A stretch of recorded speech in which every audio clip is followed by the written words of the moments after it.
வணக்கம் மாணவர்களே, இந்த வீடியோவில் என்ன பார்க்க போகிறோம் அப்படின்னா 6ஆம் வகுப்பு கணிதம்ல பருவம் 3 இயல் 2 முழுக்கல்ல பயிற்சி 2.2ல் இருக்கக்கூடிய கணக்குகள் தான் பார்க்க போகிறோம். வாங்க பார்க்கலாம். 6வது கேள்வி, ஜி ஆனது எண் 3ஐயும் சி ஆனது எண் -1ஐயும் குறிக்கும் எனில் பின்வரும் எண்கோட்டில் ஏ மற்றும் கே ஆனது எந்த முழுக்களை குறிக்கும் அப்படின்னு கேட்குறாங்களா. ஜி ஆனது எதை குறிக்குதுங்களா? 3ங்களா? ஜி வந்து 3ன்ட்டாங்க, சி ஆனது -1ன்ட்டாங்க. ஜி வந்து நமக்கு 3, அதே மாதிரி சி ஆனது -1 குறிக்குதுங்களா. அப்படி குறிச்சது அப்படின்னா ஏவும் கேவும் எதை குறிக்கும் அப்படின்னு கேட்குறாங்களா. 3க்கு முன்னாடி என்ன இருக்கும்? 2 இருக்கும், 2க்கு முன்னாடி 1 இருக்கும், இங்கே 0. ஸோ இப்போ என்ன இருக்கும்? இங்கே -2 -3 வந்துடும். இங்கே என்ன வரும்? 4 5 6 7ன்னு வருங்களா. இப்போ கேள்வியில் என்ன கேட்குறாங்க அப்படின்னா ஏ மற்றும் கே ஆனது எந்த முழுக்களை குறிக்கும் கேட்குறாங்களா. ஸோ ஏ எந்த முழு குறிக்குது? -3. அதே மாதிரி கே எந்த முழு குறிக்குது அப்படின்னா 7. அப்போ ஏ மற்றும் கே வந்து குறிக்கும் முழுக்கள் என்னது? -3 7. அடுத்து 7வது கேள்வி, எண்கோட்டில் 0வின் இடதுபுறம் 4 அலகுகளும் -3வின் வலதுபுறம் 2 அலகுகளும் உள்ள முழுக்களை காண்க அப்படின்னு கேட்காங்களா.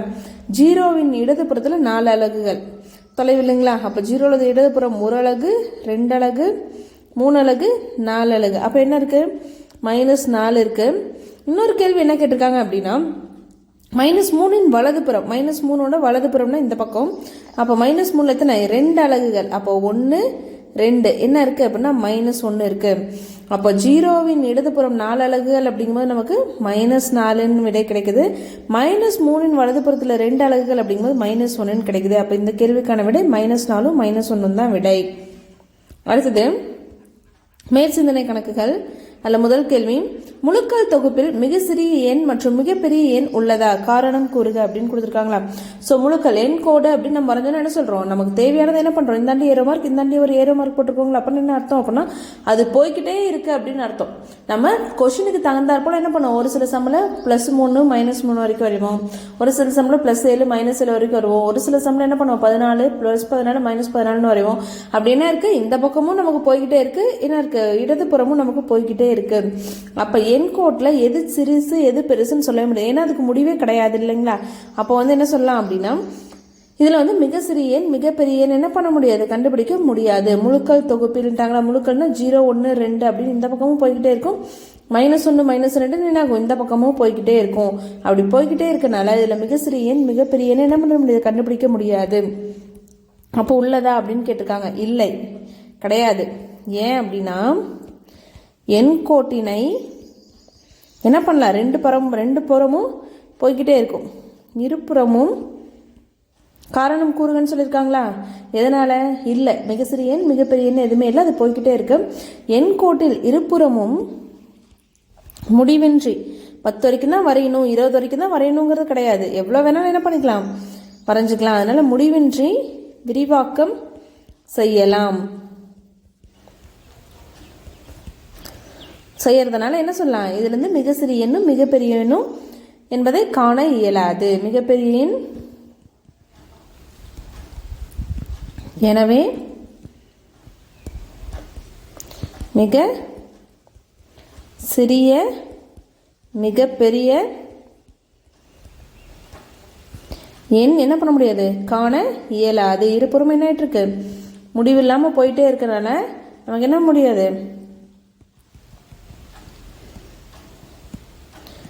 மிக சிறிய எண் மிகப்பெரிய எண் காண முடியாது. இதுதான் இந்த கேள்விக்கான விடை. அடுத்து 9வது கேள்வி, செல்சியஸ் தெர்மோமீட்டரை பார்த்து பின்வரும் வினாக்களுக்கு விடையளி அப்படின்னு கொடுத்துருக்காங்களா. இந்த கொடுத்துருக்க செல்சியஸ் தெர்மோமீட்டரை பார்த்து என்ன பண்ணும்? கேட்ட கேள்விக்கு பதில் சொல்லுங்க அப்படின்னு இருக்காங்க. முதல் கேள்வி, வெப்பநிலைமானி காட்டும் வெப்பநிலை அளவு என்ன அப்படின்னு கேட்குறாங்களா. ஸோ கரெக்டாக பாருங்க, இந்த ரெட் கலரில் காமிச்சிருக்கு இல்லையா, எங்கே காமிச்சிருக்கு? -10 கிட்ட காமிச்சிருக்கு. அப்போ வெப்பநிலைமானியில் காமிக்கக்கூடிய அளவு என்ன அப்படின்னா -10 டிகிரி. ஓகேவா? அப்போ -10 தான் என்னது? ரெட் கலர்லையும் காமிச்சிருக்கு இல்லையா, அப்போ -10 டிகிரி. அடுத்து வெப்பமானியில் 0 டிகிரிக்கு கீழே 5 டிகிரி எங்கு குறிப்பாய்? 5 டிகிரியை எங்கு குறிப்பாய் அப்படின்னு கேட்டிருக்காங்களா. அப்போ 0க்கு கீழே 5 அப்படின்னு இந்த இடத்துல வருங்களா, இந்த கோடு இது என்னது -5ன்னு குறிப்போம். அப்போ -5 டிகிரி செல்சியஸ். 0க்கு அடுத்து இருக்கிறது -1, அடுத்த லைன் -2, அடுத்த லைன் 3வது லைன் வந்து -3, அடுத்த லைன் -4, இந்த பெரிய கோடு -5. அப்படியே பார்த்தோம் அப்படின்னா அடுத்து -6, -7, -8, -9, அடுத்து -10 அப்படின்னு கிடைக்குங்களா. அப்போ 0 டிகிரிக்கு கீழே 5 டிகிரி, மேலே அப்படின்னு கொடுத்தனால +5ன்னு குறிப்போம், கீழேன்னு கொடுத்தனால -5 டிகிரின்னு குறிக்கிறோம். வெப்பநிலை மானியில் உள்ள வெப்பநிலையை 10 டிகிரி குறைத்தால் வெப்பநிலை மானி காட்டும் வெப்பநிலை என்ன? ஸோ இப்போ வந்து -10 காமிக்குது. என்ன காமிக்குது? -10 காமிக்குது. அதில் 10 டிகிரி குறைஞ்சிச்சு அப்படின்னா என்ன எதை காமிக்கும்? -20 டிகிரி காமிக்கும். 10 டிகிரி குறைச்சிட்டோம் அப்படின்னா என்ன ஆகும்? -20 இந்த இடத்துல காமிக்கும். -20 டிகிரி செல்சியஸை காமிக்கும்.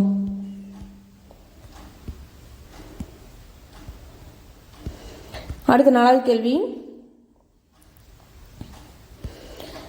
வெப்பமானியில் 15 டிகிரிக்கு எதிரெண்ணை குறிக்கவும் அப்படின்னு கொடுத்துருக்காங்களா. வெப்பமானியில் 15 டிகிரிக்கான எதிரெண் என்னன்னு கேட்குறாங்க.